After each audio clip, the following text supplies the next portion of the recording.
오늘 말씀 제목이 뭐죠?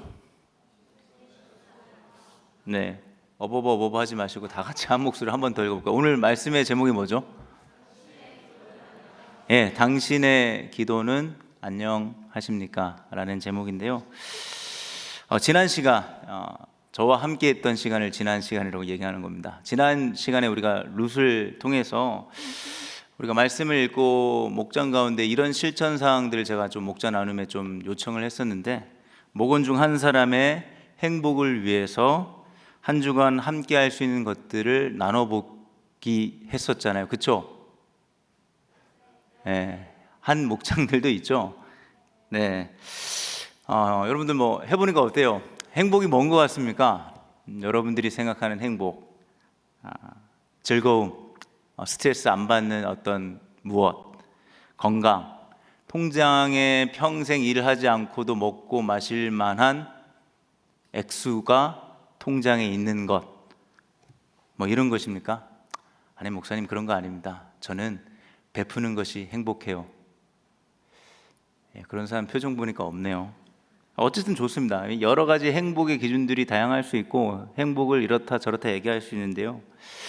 네, 제가 이런 취지에서 얘기했던 것은 우리가 선대를 베푼다는 것, 오늘날 식으로 말한다면 나도 행복할 수 있다면 너도 행복할 수 있는 삶을 함께 살아가는 것, 이것이 우리의 신앙생활이 되어야 한다라는 것이었어요. 이것이 우리와 세상이 다른 점 중에 하나예요. 세상은 어떻죠? 세상은 나의 행복을 위해서 열심히 달려갑니다. 그러나 우리는 나의 행복을 위해서도 열심히 달릴 수 있지만 누군가의 행복을 위해서도 달릴 수 있다는 거예요. 사실 나를 위해서 온전히 에너지를 다 써서 달려도 될까 말까 한 시대를 살고 있는데, 사실 남을 위해 달린다, 이런 것은요 쉬운 일은 아닙니다. 여기에는 우리에게 믿음이 필요하죠. 어떤 상식을 넘고 이성을 넘고 합리적인 어떤 생각들을 넘는 믿음이 필요합니다. 어떤 믿음입니까? 하나님도 누군가를 통해서, 우리가 룻기를 통해 배우는 거잖아요. 하나님이 무언가 선대를 베풀고 은혜를 베풀 때 하나님 하늘에서 짠하고 나타나서 무엇을 하시지 않잖아요. 룻기에서는 전면적으로 하나님이 나온 모습이 하나도 없습니다. 그렇죠? 근데 하나님 일하시잖아요. 사람들을 통해서. 그래서 하나님도 누군가를 통해 여러분들, 어떤 여러분입니까? 나의 행복만 위해서 달려가는 삶을 사는 것이 아니라 누군가의 행복을 위해서도 달릴 수 있는 그 여러분들의 행복을 채우기 위해서 하나님도 달리고 계신다는 믿음입니다. 이미 우리 공동체의, 이 새벽이슬 공동체의 행복을 위해서 여러 사람들이 사실 달리고 있잖아요. 그렇죠? 누가 달리고 있습니까? 각 목장의 목자들이 달리고 있고요. 수많은 우리 팀들이 있습니다. 예배팀, 찬양팀, 방송팀, 교육기획팀, 모의세팀, 수많은 팀들이 있거든요. 중보기도팀, 다양한 팀들, 팀장들 중심으로 모여서 우리 공동체의 영적인 혹은 교제의 다양한 목적들을 이루기 위해서 고군분투하고 있어요. 아니면 심지어 우리 청년부를 넘어서 다른 부서에서도 다양한 모습으로 섬기는 분들이 있습니다. 이 열심히 달리는 분들을 위해서 제가 매일 기도한다라고 하면 거짓말이겠죠. 그러나 기도할 때 이분들을 위해서 저도 함께 기도하겠습니다. 지치지 않도록 여러분들의 섬김이 귀한 결실을 언젠간 맺을 수 있도록, 그리고 적절한 타이밍에 부어주시는 하나님의 선대, 은혜가 메마르지 않도록 기도하겠습니다. 동시에 오늘 말씀을 통해 살펴볼 주제도 기도입니다. 그래서 우리 제목이 당신의 기도는 안녕하십니까? 라고 물었던 거예요. 9절 말씀 다시 한번 살펴볼까요? 9절 말씀 한번 띄워주시겠습니까? 함께 읽어볼 때 좀 누구요 할 때는 좀 놀라는 표정으로 좀 감정을, 여러분 너무 감정이 없는 것 같아요. 감정이 메말랐는데, 자, 함께 한 목소리로 읽어보겠습니다. 누구요? 하고 물었다. 룻이 대답하였다. 어른의 종 룻입니다. 어른의 품에 이 종을 안아 주십시오. 어른이야말로 집안 어른으로서 저를 맡아야 할 분이십니다. 아멘. 룻이 보아스에게 한 말 중에 지금 한 부분, 어른의 품에 이 종을 안아 달라라는 말은요, 사실 새 번역보다는 개역 개정의 번역이 조금 더 나은 것 같습니다. 개역 개정에는 이렇게 되어 있거든요. 당신의 옷자락을 펴 당신의 여종을 덮어달라. 옷자락이라는 말이 나오는데요, 여기서 말하는 이 옷자락은요, 사실 우리가 읽은 본문 개역 개정으로 보면 정확하게 나오는데 2장 12절에 나와요. 2장 12절에는 옷자락이라는 단어로 표현되어 있지 않고 날개로 표현되어 있습니다. 똑같은 단어거든요. 2장 12절에는 어떤 맥락이에요? 보아스가 룻을 축복하거나 룻을 위해서 기도하는 장면이에요. 어떻게 기도하는 겁니까? 룻, 당신이 하나님의 여호와의 날개 밑에 있기를, 그 안에서 보호받기를 제가 축복하고 기도합니다 라는 장면이거든요. 그런데 오늘 말씀 9절에서는 룻이 보아스에게 뭐라고 얘기합니까? 이 여호와의 날개가 보아스의 옷자락입니다 라고 이야기하는 거예요. 여러분들, 되게 말장난 같지만 엄청난 것을 임팩트 있게 지금 이야기하고 있는 겁니다. 룻이 보아스에게. 우리가 룻기를 통해서 조금 전에도 제가 얘기했듯이 하나님의 은혜는요, 어떤 방식으로 임하죠? 여러분들에게 하늘에서 그냥 뚝 떨어지는 것이 아니라 사람을 통해서 드러난다는 것을 우리가 계속적으로 확인하고 있잖아요. 쉽게 말해서 보아스는요, 이렇게 얘기했잖아요. 룻에게 이렇게 기도했습니다. 하나님의 날개 아래 당신이 보호받기를 원한다 라고 기도했어요. 그런데 룻은 하나님이 보호하신다는 그 보호가 보아스의 보호를 통해서 이루어지기를 바란다 라고 이야기하며 보아스에게 그것을 요청하고 있다고요. 오늘 본문이. 이처럼 여러분들, 누군가를 위해 기도하죠. 기도 좀 합시다 우리. 사실 내 코가 석자고 자기를 위해서도 잘 기도 안 하는 어려움들이 있지만, 그래도 우리가 누군가를 위해서 기도한다는 건요, 하나님께 모든 것을 떠맡기는 책임 회피용으로 우리가 기도한다라고 사용하는 건 아닐 겁니다.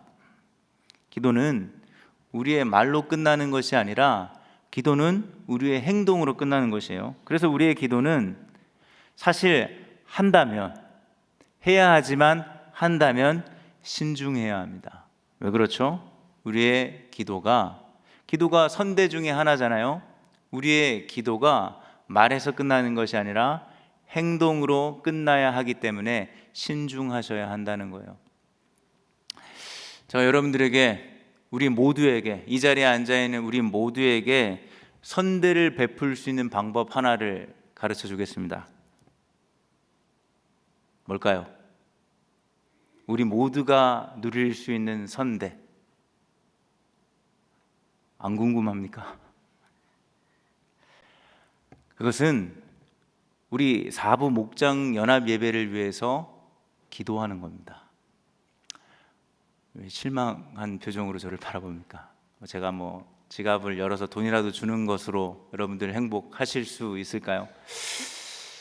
돈이 많으면 그렇게라도 해주고 싶습니다. 사실 그런 마음이지만, 우리 모두가 선대를 받을 수 있는 것, 은혜를 받을 수 있는 방법이 하나 있다면 그 분명한 하나는요, 우리 사부 목장 연합 예배를 위해서 우리가 함께 기도하는 것입니다. 이 예배를 통해서 어떻게 기도하는 거죠? 이 예배의 자리를 통하여서 하나님의 선대를 이 자리에 한 사람도 빠짐없이 발견하고 경험하고 누리고 돌아가도록. 근데 이 기도는 이렇게 말로 기도하는 친구만 있어도 정말로 귀하고 놀랍고 대단한 것이지만, 기도는 우리가 행동으로 끝난다고 했잖아요. 그래서 우리 모두가 선대를 받기 위해서 누군가가 기도를 하겠다, 오늘 말씀을 듣고 은혜를 받고 우리 예배를 위해서 기도해야겠다는 건, 주님 우리 예배가 은혜가 넘치게 도와주세요 라는 것은 50점짜리예요. 그렇게 기도하면서 뭘 해야 되는 겁니까? 누군가가 예배에 더 집중할 수 있도록 내가 도울 수 있는 것이 무엇인지 고민하고 돕는 자리까지 가는 거예요. 그게 우리 모두에게 임할 선대를 기대하는 아주 작은 몸짓이지만 룻기를 통해서 우리가 확신하는 건 뭐죠? 하나님은 그 몸짓을 통해서 우리에게 그 일들을 하신다는 거예요. 그래서 우리가 예배를 위해서 우리 예배 가운데 하나님, 목사님 말씀 잘 들릴 수 있도록 늘 잘 준비하게 도와주시고, 우리 찬양팀 준비 열심히 해서 찬양의 은혜가 넘치게 도와주세요. 우리 방송팀 잘 준비하고요. 예배 도우는 뒤에서 안내하는 이 사람들 위해서 기도하는 건 너무너무 좋지만, 정말로 예배를 현실적으로 돕는 우리의 손과 발까지 이어질 때 저는 우리 모두가 이 예배라는 현장을 통해서 하나님의 선대를 좀 누릴 수 있었으면 좋겠어요. 예를 들어 준아가 오늘 막 졸고 있어요. 지금 존다는 게 아닙니다. 이렇게 하면 이제 다시는 안 졸 거겠죠 오늘. 근데 지금 졸아서 제가 그런 얘기를 하는 게 아니에요. 근데 졸고 있는 준아를 보면서 제가 기도를 하죠. 저 인간 다음 주에는 제발 졸지 않게 도와주십시오. 제 문제입니까? 제 문제입니까? 주님, 둘 중에 한 명의 문제라면 쳐주십시오. 누구든. 이렇게 기도하고 끝나는 게 기도가 아닌 거잖아요. 정말로 너무 피곤할 수 있고, 어떤 이유에서든 오늘 이 자리가, 이 밥 먹고 있는 이 자리가 힘든데 정말 우리가 예배의 자리에 함께하는 도움을 위해서 고민한다면 적어도 여러분들 한 가지 예입니다. 기프트콘이라도 커피 쿠폰에도 하나 주면서 예배에 우리 함께 은혜 받자 하는 게 진짜 기도 아닐까요? 여러분들, 예배에 지각하는 친구들이 있다면 막 불편한 시선 아니면 무관심하는 모습으로 나는 2시까지 왔으니까 됐다, 이렇게 이 자리에 와서 우리가 예배를 드린다는 게 모두에게 베풀어지는 선대가 이루어질까요? 물론 우리가 좌지우지할 수 있는 건 아니지만 우리의 반응 가운데 역사하시는 하나님을 본다면, 우리가 그렇게 늦게 올 수밖에 없는 그 친구들의 상황과 정황을 들여보고 내가 할 수 있는 도움의 손길이 있다면, 그것이 내가 할 수 있는 선이라면 할 수 있는 것, 저는 그게 기도라고 생각하고, 그것이 우리 모두가 하나님으로부터 받는 선대를 받을 수 있는 가장 강력하고 확실한 비결이라고 생각해요. 그런 사람들이 많아질 때, 저는 여기 100이면 100명이 다 그렇게 할 거라고는 생각하지 않습니다. 제 믿음이 부족해서요. 그러나 이 100명 중에서 10명이라도 그러한 움직임들이 있다면, 아니 5명이라도 그렇게 한다면, 저는 하나님께서 그 사람들을 통해서 우리 예배를 더욱더 예배답게 이끌어 가실 거라는 확신은 있습니다.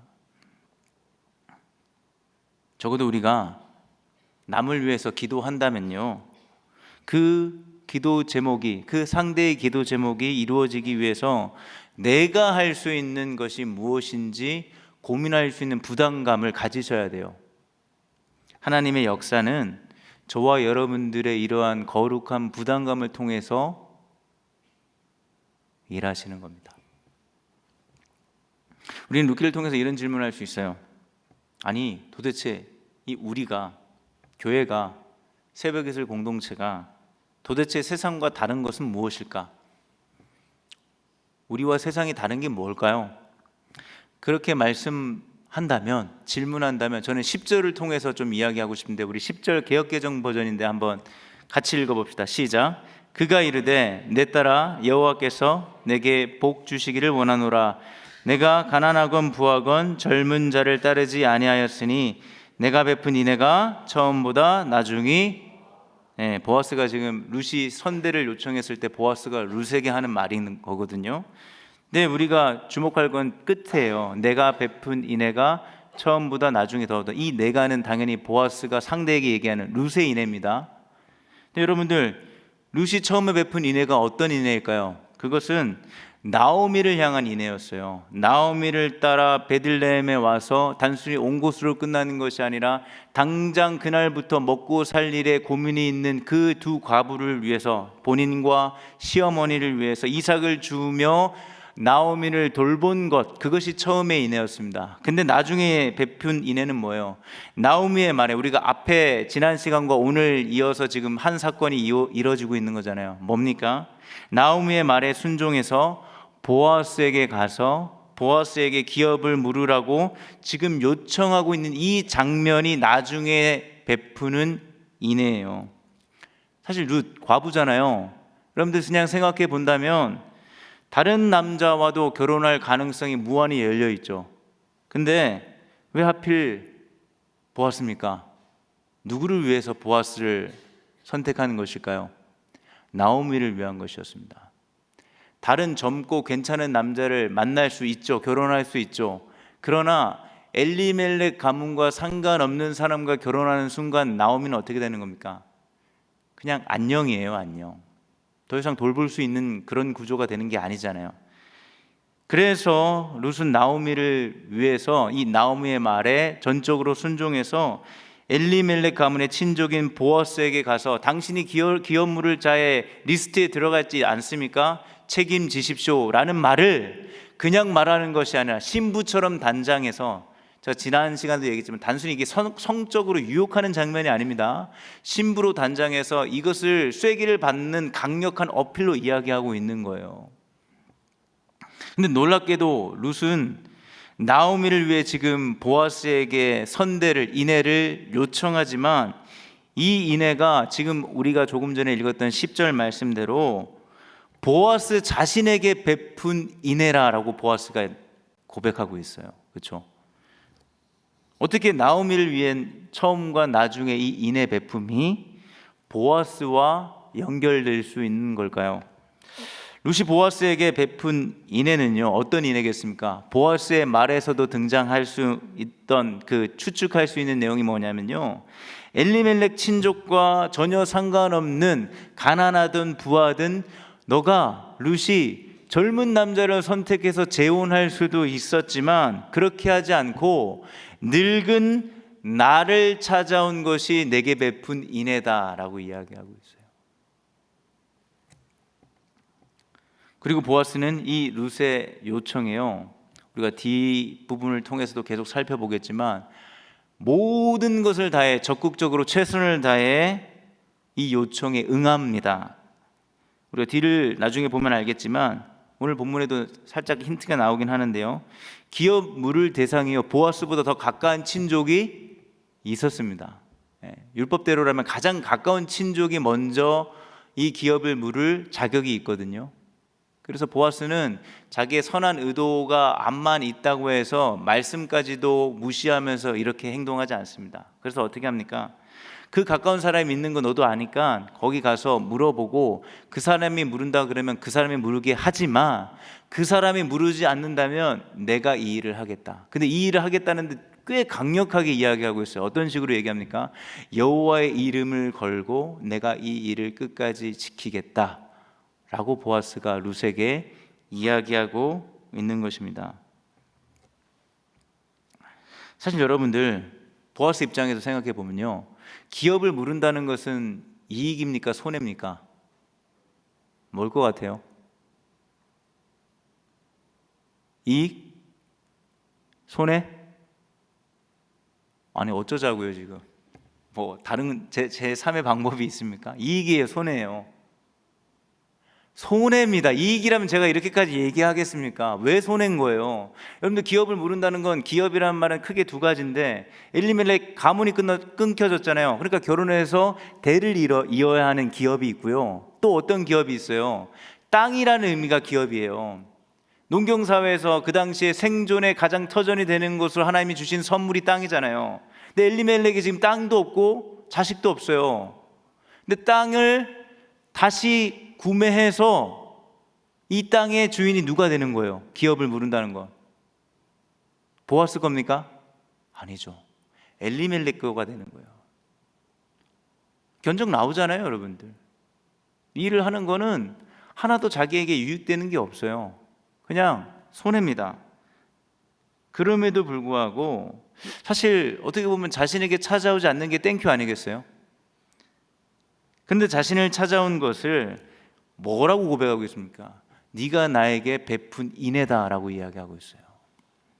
그러면서 자기보다 가까운 친족이 기업을 물으지 않으면 내가 주님의 이름을 걸고서 맹세컨대 이 일을 반드시 하겠다라고 약속하는 거라고요. 이처럼 이 룻과 보아스의 대화를 통해서 우리가 살펴볼 수 있는 게 뭡니까? 여러분들, 인애를 베푼다는 것, 선대를 베푼다는 것, 요즘식으로 말하면 호의를 베푼다는 것, 다 똑같은 맥락이죠. 어쨌든 인애를 베푸는 자와 인애를 받는 자가 우열 관계로 지금 등장하고 있지 않다라는 것에 좀 주목할 수 있었으면 좋겠습니다. 다시 말해, 여러분들, 선대를 베푸는 사람은 갑이고 선대를 받는 사람은 을이 아니라고요. 세상은 선대를 베풀면서 자기 과실을 대놓고 하든 대놓고 하지 않든 어쨌든 합니다. 반면에 이 과정에서 선대를 받는 사람은 의도하든 의도하지 않든 열등한 사람이 되는 거잖아요. 하지만 하나님 나라에서는요, 우리가 그렇게 노래하고 그렇게 반복해서 얘기하는 하나님 나라에서는요, 선대를 받는 자나 주는 자나 동등합니다. 이게 복음이에요, 여러분들. 그럼 이런 생각할 수 있죠. 아니, 선대를 베푸는 자는 손해 아닙니까? 뭐가 동등하지요? 제가 자랑까지는 안 하더라도 제가 있는 걸 남에게 주는 건데 동등까지는 조금 불편한 거 아닌가요? 손해 아닙니까? 라고 하는 이야기를 할 수 있어요. 그러나 여러분들 조금만 생각해 보세요. 내가 지금 누군가에게 선대를 베풀 수 있는 환경, 여건이 된다는 건 하나님께서 이미 내게 주신 선대가 있다는 것을 확인할 수 있는, 재확인할 수 있는 아주 좋은 기회가 되기 때문에 선대를 베푸는 자에게도 유익함이 있다는 사실입니다.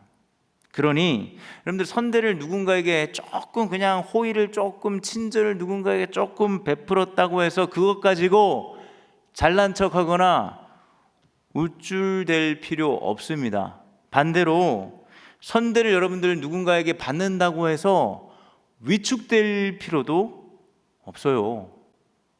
쫄지 말라고요, 여러분들. 살다 보면, 여러분들, 저를 포함해서 여기 모든 사람에게 다 해당되는 말입니다. 살다 보면 선대를 받을 때가 있고 선대를 베풀 때가 옵니다. 그러니 여러분들, 선대를 받을 때, 혹은 내가 지금 살다 보니 내 인생이 선대를 베풀 때, 어느 때든 그때를 제대로 알고 인정하며 그 시기에 충실하게 살아가는 것이 사실 하나님이 우리에게 말하는 하나님의 뜻이에요. 제가 이 설교문에는 적진 않았지만 여러분들, 하나님 뜻 되게 알고 싶어 하죠. 그러면서 얘기하는 게 항상 뭡니까? A입니까? B입니까? 이 인간입니까? 저 인간입니까? A 회사입니까? B 회사입니까? 어느 것이 하나님의 뜻입니까? 라고만 국한하는데, 사실 그렇게 얘기를 잘 하시지 않습니다. 그러면 답이 없는 건가요? 아니죠. 성경에서 지혜서라고 말하는 것 중에 욥기나 전도서에서 말하는 하나님의 뜻의 핵심은 뭐예요? 특별히 전도서에는 어떻게 얘기합니까? 사람은 살다 보면 무슨 때가 있어요. 울 때가 있고요, 웃을 때가 있고요, 함께 할 때가 있고요, 혼자 할 때가 있습니다. 즐거울 때가 있고 괴로울 때가 있습니다. 죽을 때가 있고 살 때가 있어요. 그때를 인정하고 그때를 충실히 받아들이는 것이 하나님의 뜻이라고 이야기하는 게 전도서의 지혜예요. 그렇다면 우리가 선대를 베푸는 이 일들도 우리가 마냥 선대를 베풀 때만 있는 것도 아니고 마냥 선대를 받기만 하는 때만 있는 것도 아니에요. 그러나 그때가 어느 때든 간에 그때를 내가 받아들이고 수긍하고 인정하고 그때를 충실하게 사랑하는 것, 이것이 하나님이 여러분들을 향하신 선하시고 기뻐하시고 온전하신 뜻이라고요. 제가 계속 이래저래 한 이야기가 있습니다. 룻기를 통해서. 우리는요, 모두 하나님의 선대를 받지 않으면요, 제대로 살 수 없습니다. 사는 게 아니라고 말씀드렸어요. 내가 누군가에게 선대를 베풀 수 있다는 것은 꼭 이 의미를 잊지 않으셨으면 좋겠어요. 하나님이 주신 은혜에 어느 순간 무덤덤해진 내가 다시 그 은혜의 소중함을 재발견할 수 있는 기회다.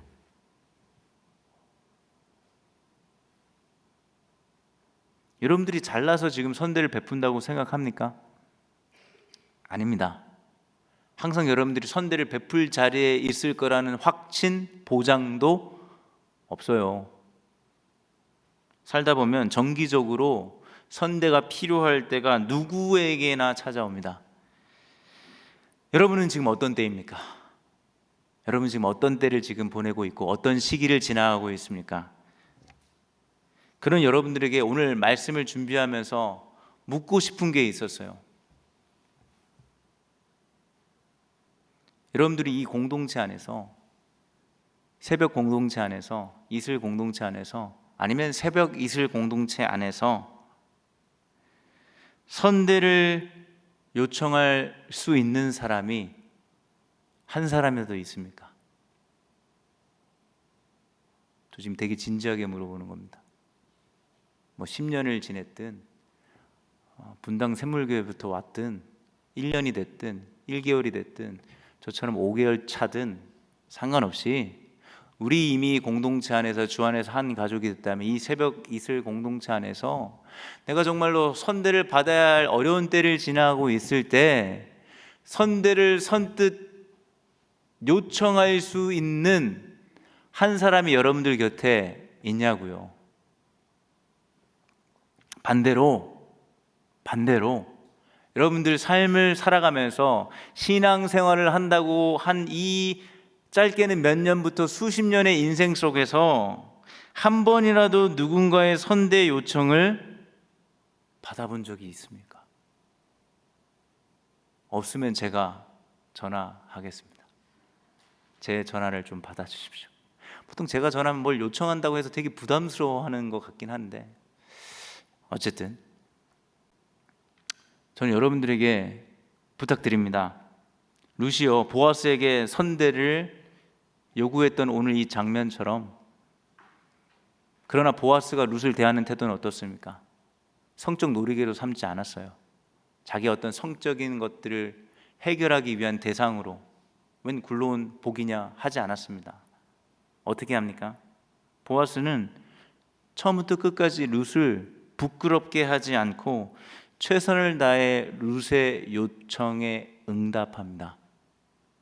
이런 모습처럼 저는 보아스가 많아져야 한다라기보다는 저는 우리 공동체가요, 우리 공동체 안에서도 누군가에게 선대를 요청하는 것이 부끄러운 일이 되지 않았으면 하는 바람이 있습니다. 우리 공동체가 누군가에게 선대를 요청하는 것이 참 부끄럽고 껄끄럽고 민망한 일이 되지 않는 그런 공동체가 됐으면 좋겠어요.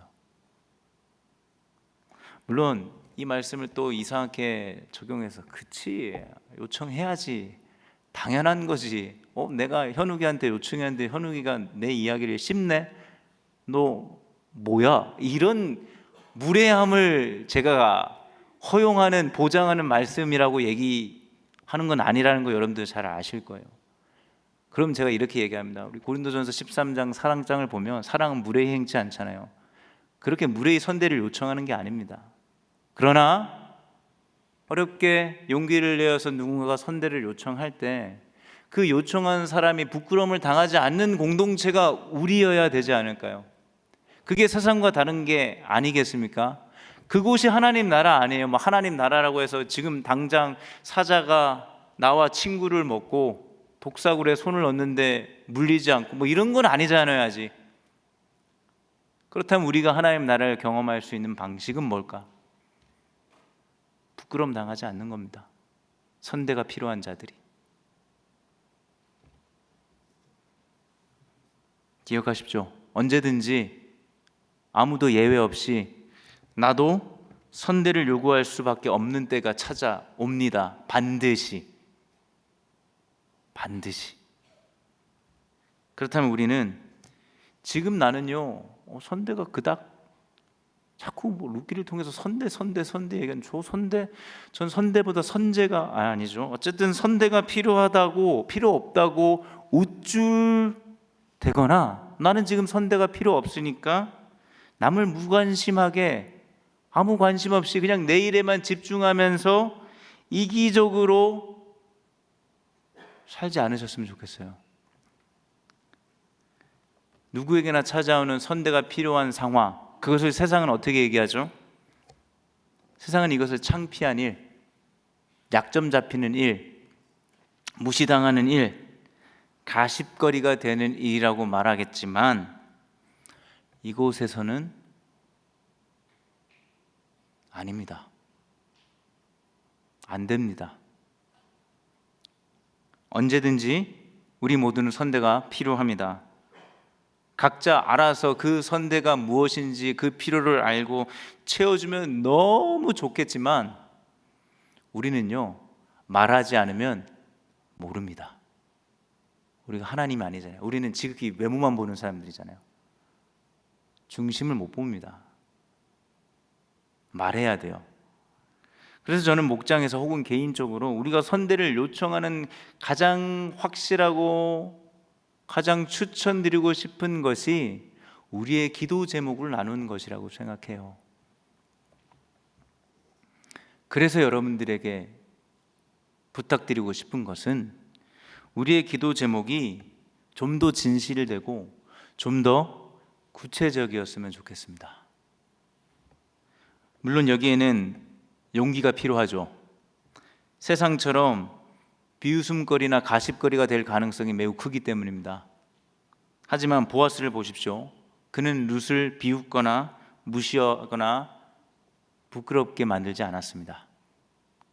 오히려 자신이 룻에게 선대를 베풀 수 있는 기회를 준 것 자체를 자신에게 베푼 인의 선대라고 생각했어요.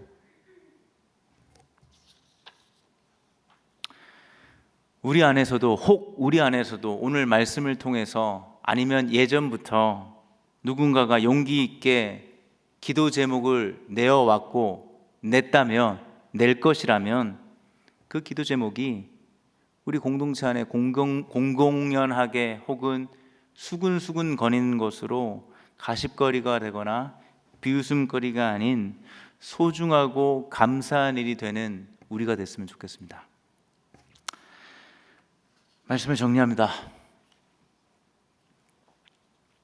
우리의 기도의 제목들은 어떻습니까? 여러분들의 기도의 제목들은 안녕합니까? 어느 순간부터 우리의 기도 제목들이 너무 추상적으로 되어버린 것 같아요.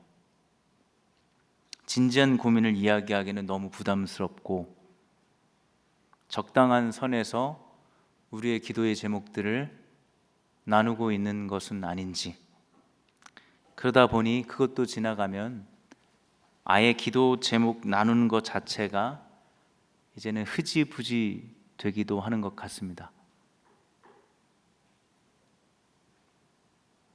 우리의 공동체가 선대를 받아야 할 때가 누구나 찾아온다면, 그래서 그 선대의 요청으로 마음속에 있는 기도 제목을 누군가가 낼 수 있다면 진지하고 고민을 담은 그 기도 제목을 낼 수 있고 그 낸 사람이 부끄러움을 당하지 않는 우리 새벽 이슬 공동체가 되었으면 좋겠습니다. 룻을 비웃지 않은 보아스처럼 개인이든 목장이든 누군가의 용기 있는 기도 제목을 부디 그게 여러분들의 기도 제목이 될 수도 있거든요. 제가 저주를 하는 게 아닙니다. 살다 보니까요, 그런 때를 누구든 만나도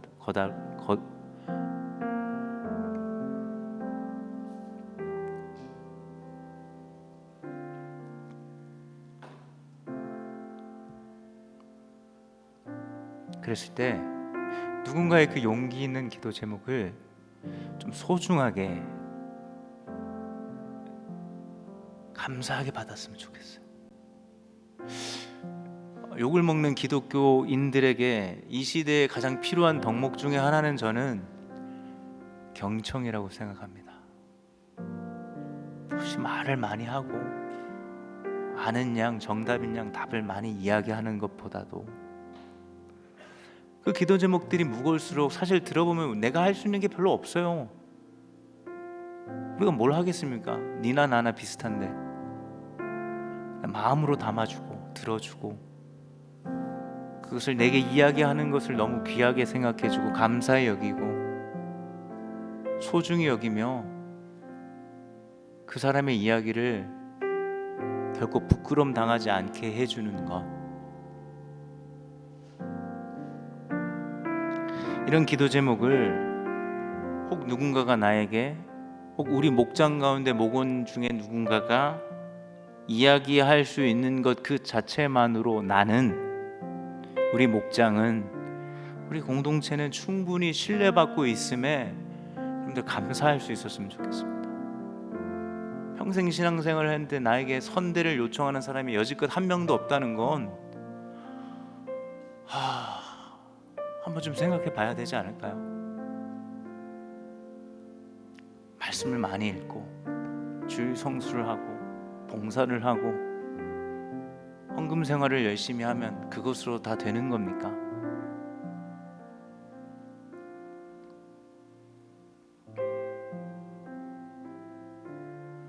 그 소중한 고백을 나에게 할 수 있다면 감사하십시오. 그리고 적어도 보아스처럼 여호와의 이름을 걸고 맹세할 정도는 아니더라도 그러한 요청에, 그러한 기도 제목에 반응할 수 있는 저나 여러분들이 됐으면 좋겠습니다. 주님은 오늘도 우리와 함께 하십니다. 그곳이 어디냐면 선대가 필요한 곳입니다. 그리고 그 선대가 필요한 곳은 낮은 곳이고요. 그 낮은 곳에 주님이 계시고 그곳에서 우리가 주님을 만나기를 소망하며 우리가 함께 그 자리로 갑시다. 그 자리로 가기를 소망하며 우리 함께 찬양하며 나아갔으면 좋겠습니다.